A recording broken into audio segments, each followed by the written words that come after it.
Hai cuan-cuan people, balik lagi bareng gue Chris dari Sisian Indonesia.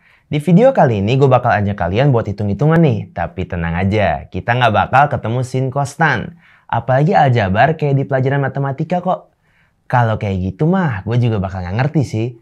Hitung-hitungan yang gue maksud di sini adalah tentang sesuatu yang biasa orang dewasa lakukan. Cailah, orang dewasa nggak tuh? Yup, hitung-hitungan tentang pajak. Pastinya pajak atau transaksi perdagangan aset kripto dong. Yuk, langsung aja kita masuk ke video crypto tutorial today.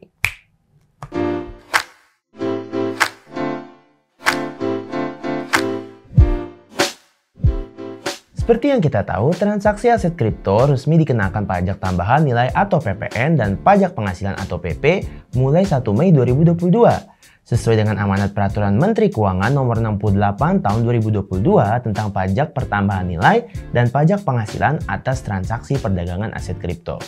Nah, kemarin gue dapat berita baru nih dari Menteri Keuangan Sri Mulyani Indrawati. Beliau mengatakan bahwa selama peresmian pajak kripto yang terhitung 2 bulan sampai saat ini, sudah menerima sebesar 48 miliar rupiah loh.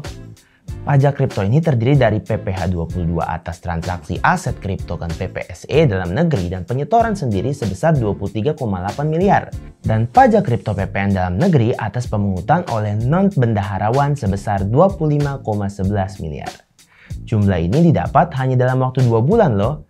Bayangin aja berapa banyak penggunaan dan transaksi yang sudah dilakukan dalam waktu yang sangat singkat ini. Fantastis bukan?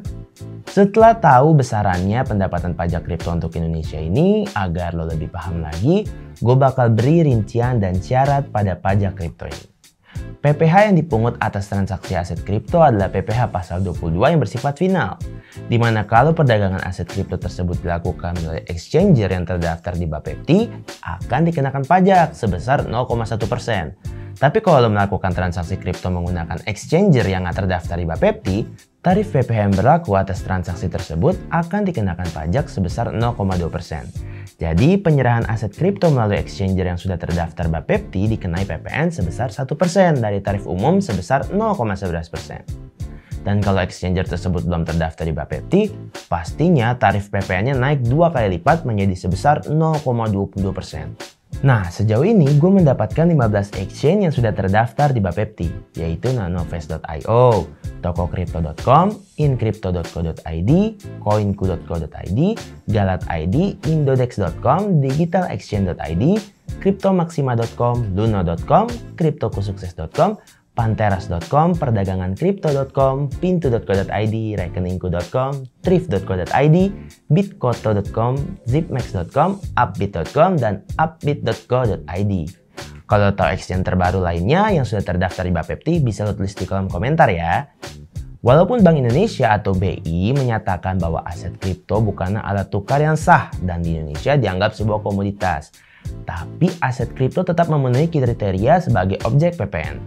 Peraturan ini pun memiliki sebuah tujuan yang pastinya untuk memberikan kepastian hukum pemberlakuan pajak PPN dan pajak penghasilan atas transaksi kripto yang berkembang di masyarakat.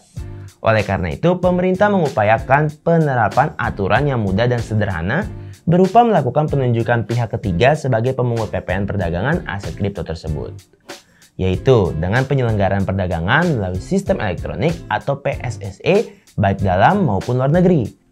Jadi, kalau ditransparansi lagi, perdagangan aset kripto tersebut dipungut PPN besaran tertentu atau PPN final dengan tarif 0,11% dari nilai transaksi dalam penyelenggaraan perdagangan atau exchange atau bisa juga disebut PFAK dan 0,22% yang bukan PFAK yang udah gue jelasin di awal tadi.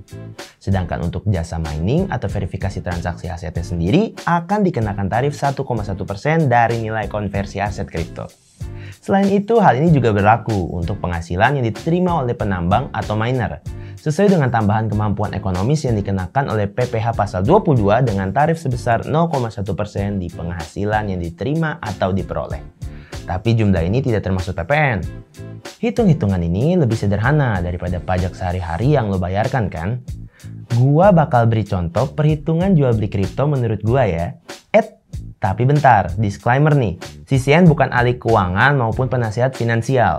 Semua data yang gue berikan tadi adalah hasil dari research dari beberapa media yang ada. Yang pertama, gue bakal berikan contoh 2 orang melakukan transaksi yang berupa jual beli aset kripto. Bapak A punya satu koin aset kripto, kita sebut saja koin X senilai 200 juta. Dan Ibu B punya uang rupiah yang tersimpan di wallet yang disediakan platform yang sudah terdaftar di Bapepti. Nah, suatu hari si Bapak A menjual 0,7 koin kepada Ibu B. Jadinya Bapak A akan dikenakan pajak PPh dengan perhitungan 0,1% dikali 0,7 koin dikali 200 juta, yang berarti pajak yang harus dibayarkan oleh Bapak A adalah berjumlah 140.000. Sedangkan Ibu B dikenakan pajak PPN dengan perhitungan 1% dari 10% atau sama dengan 0,1% dikali 0,7% dikali 200 juta, yaitu 140.000. Pemungutan dan penyetoran tersebut akan dilakukan oleh platform pertukaran. Sekarang gue bakal berikan contoh dua orang melakukan transaksi berupa penukaran aset kripto. Ibu B melakukan penukaran 0,3 koin kripto X dengan 30 koin kripto Y milik Bapak A. Ketika mereka melakukan pertukaran, harga satu koin kripto X adalah 500 juta. Maka perhitungannya adalah sebagai berikut. 0,1% dikali 0,3% dikali 500 juta. Jadi pajak PPh Ibu B yang harus dibayarkan setelah itu adalah 150 juta. Sedangkan Bapak A akan dikenakan pajak PPN sebesar 150 juta dari perhitungan 0,1% dari 10% dikali 0,3 dikali 500 juta. Di mana pemungutan dan penyetoran dilakukan oleh platform kripto.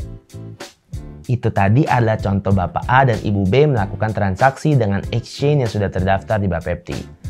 Makanya perhitungan yang dikalikan dengan 0,1%, tapi kalau mereka melakukannya exchange yang belum terdaftar di Bapepti, maka perkalian 0,1 tersebut akan berubah menjadi 0,2%. Di mana pajak yang akan mereka bayarkan akan semakin tinggi.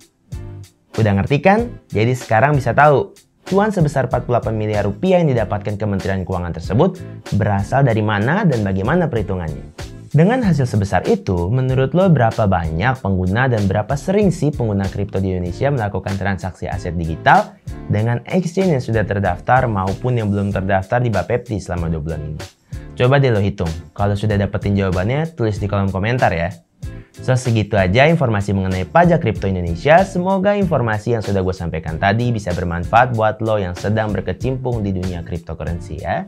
Dan jangan lupa untuk subscribe channel CCN Indonesia dan nyalakan loncengnya agar lo nggak ketinggalan informasi menarik seputar dunia cryptocurrency. Sampai ketemu di video kita selanjutnya. Bye bye cuan-cuan people.